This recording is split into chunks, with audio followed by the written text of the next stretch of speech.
நான் கேட்கிறேன், எப்படி ஒரு பிரதமர்? அது ஒன்று. இன்னொன்று என்ன சொல்றார்?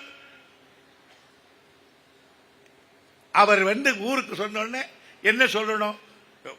அதான் 6வது முறை 7வது முறை வரட்டும், பேசட்டும், நான் வேணான்னு சொல்ல. என்ன சொல்லணும்?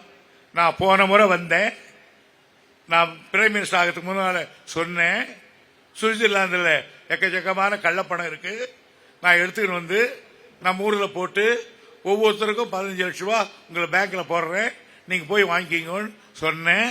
அதே மாதிரி போட்டனா இல்லையா அப்படின்னு கேட்டாருன்னா அது சௌகரியம். போட முடியலன்னு வச்சுக்கோ, அப்ப என்ன சொல்லணும்? நான் என்னமோ கொண்டு வந்துதான் போடலான்னு நினைச்சேன், நான் போய் அந்த கள்ளப்பணத்தை எடுக்கிறதுக்கு போனேன், அதுக்குள்ள எந்த களவாடி பயிலோ அது திருடி மூட்டான், நான் என்ன பண்றதுன்னு தெரியலன்னா சரி போனா போது முடியா, 1000 பொண்ணு சொல்லி ஒரு கல்யாணத்தை பண்ணு, 1000 பொய் சொல்லி ஒரு தேர்தலை நடத்து அப்படின்னு நடத்திடலாம். நாம கூட தான் பேசுறோம், எங்களுக்கு ஓட்டு போட்டால் எங்கள் வீட்டு கதவு எப்பொழுது திறந்தே இருக்கணும், தாபால் போடாம பட்டுக்கிறோம். அது வேற, இது சும்மா சொல்றதா? உங்க வேலைக்காரனா கருதுன்னு செய்யணுமா? அது சும்மா அவர் அலர்ட்டு தர்றது.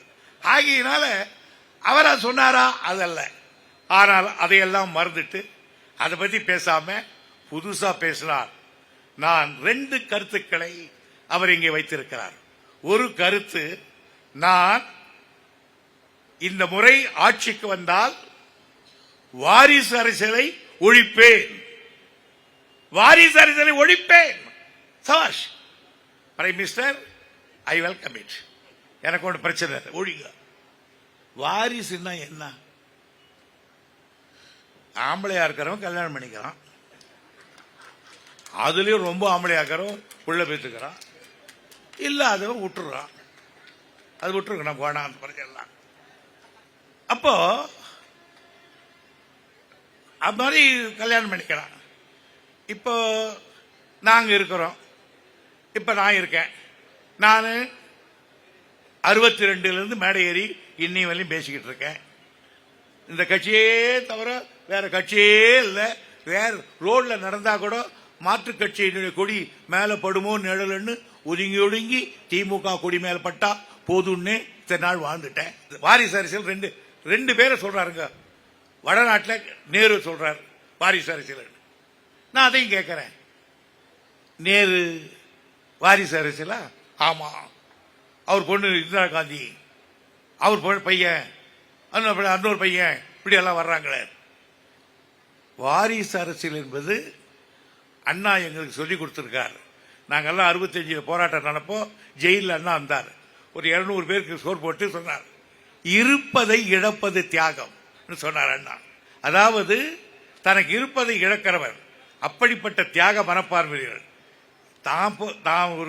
நான் என் மகன் வச்சுங்க சார், எனக்கு ஒரு மகன் பிறந்து அவன் என் கட்சியில சேர்ந்து என்ன போலவே தியாகங்கள் செய்து அவன் வருவானால் அவனுக்கு பதவி கொடுப்பதில் எங்களுக்கு எந்த ஆட்சேபனம் இல்லை. துரைமுருகன் மகன் துரைமுருகன் பதவி, ஸ்டாலின் மகன் ஸ்டாலின், கலைஞர் மகன் கலைஞர் அல்ல. அது ராஜாக்கள் வர்றது, இது தியாகம் புரிஞ்சு வர்றது. அது மாதிரிதான் நேரு குடும்பம். நேரு யார் தெரியுமா? மோதிலால் நேரு மகன் மிகப்பெரிய பணக்காரர், மிகப்பெரிய. அவர் தங்க தொட்டிலே தாளாட்டப்பட்டவர். அவருக்கு வெள்ளைக்காரி தான் சாதி. அவர் ஷூவை தொலைக்கிற வெள்ளைக்காரன், குதிரையேற்றி கத்துக் கொடுத்த வெள்ளைக்காரன், சமையல்காரி வெள்ளைக்காரன்.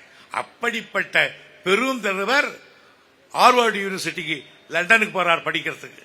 அந்த ஹார்வர்டு யூனிவர்சிட்டியில 4 பக்கம் 4 கேட்டு.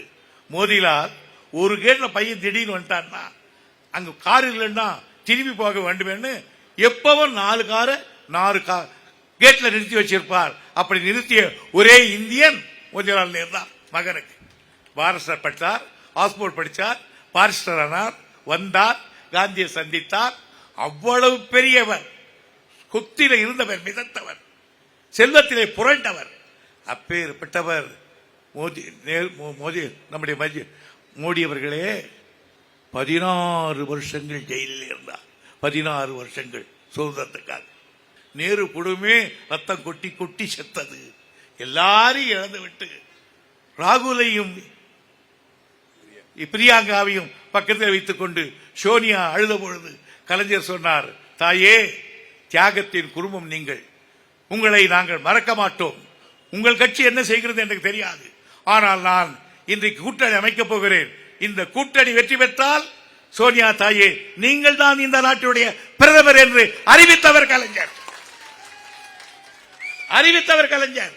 அதற்கு பிறகுதான் காங்கிரஸ் தோழர்கள் அறிவித்தார்கள். அன்றைக்கு எங்கள் அணி மகத்தான வெற்றி பெற்றது. வெற்றி பெற்ற பிறகு தங்க தாமாளத்திலே பூக்களை நினைத்துக் கொண்டு போய் சோனியா காந்தி இடத்திலே, தாயே, நீங்கள் வாருங்கள், நீங்கள் தான் பிரதமர் என்று சொன்ன பொழுது அந்த அம்மா கையெடுத்து கும்பிட்டு, எனக்கு வேண்டாம் இந்த பதவி, கட்சியில் யாராவது மூத்தவர்கள் உடைத்தவர்கள் கொடுங்கள் என்று பிரதமர் பதவியே தியாகம் செய்தார்களே, அதைவிட என்னடா தியாகம் வேண்டும்? செய்திகளை உடனுக்குடனும் துல்லியமாகவும் தெரிந்து கொள்ள சப்ஸ்கிரைப் பண்ணுங்க.